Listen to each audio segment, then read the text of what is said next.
check natin kung anong dahilan bakit pumutok. So doon ka na, safe ka na gumamit ng times 1 sa ohms. Continuity. Alamin natin, okay, nakaset naman na yan. Check natin yung dito sa side, output. Dapat ito ay hindi baliktaran. Uy, ang baba ng reading, di ba? Baliktarin. Oh, baliktaran, di ba? Kahit maglagay ka ng isang sakong fuse dyan, ubusin ng ubusin yon. Kasi, dito pa lang sa load, ayan o, baliktaran na o. Dapat maalis mo yan. Ngayon, ang tanong, saan banda? Dito ba? Or doon? Ngayon, ang gagawin natin, ang technique na alam ko, marami akong alam, pero siyempre, hindi lahat maibibigay. Isa lang muna. Sa sunod na, sunod na naman, iyan na naman ang ibibigay natin. Diba? So, ang unang ginagawa ko dyan, check kaagad ako sa base at saka emitter. Check ko kaagad yung base emitter. Ito, dito tayo sa side na to. Kahit tag-isa lang. Channel 2. Yan. Check natin dito. Dito ang gusto ko eh. Short, hindi? Hindi, di ba? Balik ta rin. Hindi. Oh, hindi short. Hindi. Ayan. Dito tayo sa opposite side. Sa NPN. PNP pala to. Balik ta rin. Dito. Wala. Wala. So, hindi short. Hindi short. Sa kabila tayo. Side reading. Dito. Uy! Yun, lumaylay. Diretso. Diretso, lumaylay. Balik ta rin. Oh. Open. Ano open? Short. Short. Ayan. Short. Ayan. So, saan yung may tama? Dito or doon? Dito. Dito. So, ang gagawin natin dyan, wala ka ng ibang pwedeng gagalaw-galawin dyan kung saan-saan ka umiikot pa para sabihin na nakahawa ka ng screwdriver, magaling ka na ng technician. Hindi. Ito, may focus na tayo dito.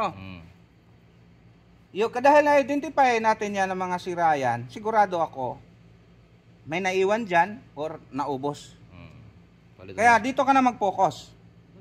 Yung apat na yan, itong apat na to, ito naman yung nag-drive sa kanya, yung output na yan, at itong maliliit na to, yan, side na yan, magkasama yan sa isang channel.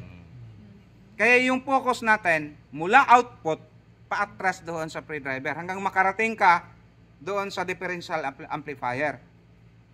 So, hindi ka pwedeng mag-start dito. Papunta doon. Doon ka sa may sira, papunta sa walang sira. Kaya unahin natin yung malalaki, mahal, medyo mahal ng konti, mas mura na lang. Yung presyo. Diba? Kasi pagka sinabi mo ganito yan, palitan natin to. Dahil sira eh. Sabi ni sir, sira. Palitan ko nga agad to. Diba? So, palit ka ngayon. Ilan yan? 4. Palagay mo na lang ay maganda ang business mo. Benta mo ng 120 hanggang 150. Pero ang puhunan mo, ipalagay mo 80 o 60. Di may tubo ka na ngayon. So, pag palitan mo na lahat yan at itesting mo, napakaswerte mo kung sila lang ang sira. Aandar agad. Pero kung may sira dito sa driver mo, damay. Or doon sa bias mo, bili uli. Charge. Yeah. Charge to experience. Diba? Nasisira uli yan. Ang problema pa na yan, pag nasira yung isa, idadamay pa niya yung isa, diba sabi ko? Kaya damay-damay sila. Kaya nga, bago mo palitan yan, siguraduhin mo na na-check ba to? Na-check mo yan. Sir, na-check ko. O ano pang dapat i-check? Yung mga resistor na mga katabi niya, na-check mo ba? Diba? Yung nag-iisa doon, na-check mo ba? Diba? Etong mga nag-drive din naman yung mga driver na to papunta dyan, na-check mo ba? So dapat isa-isahin. Maliit, ilang piyesa lang naman yan eh. Lahat yan, sir. Yes. Yan. Yung channel na yan. Kasi tingnan mo, sir, ito yung right, ito yung left. Kung may nakita kang sira dyan at nasunog ang resistor at hindi mo na alam ang value, hindi pwedeng tumigil ang mundo mo dyan. Meron kang pattern sa kabila.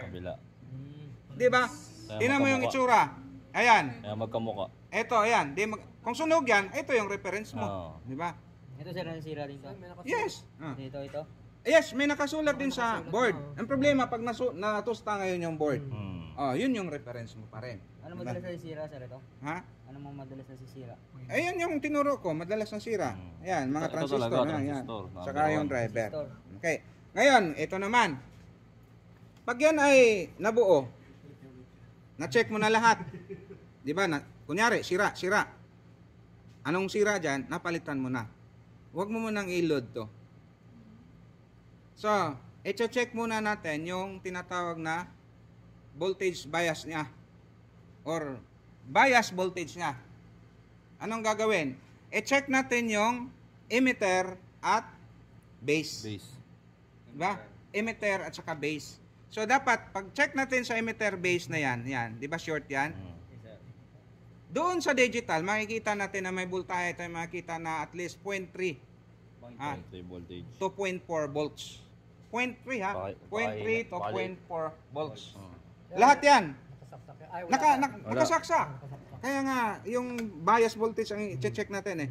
For safe na isaksak natin, kung isaksak natin to, i-load na natin yung mga output, walang problema.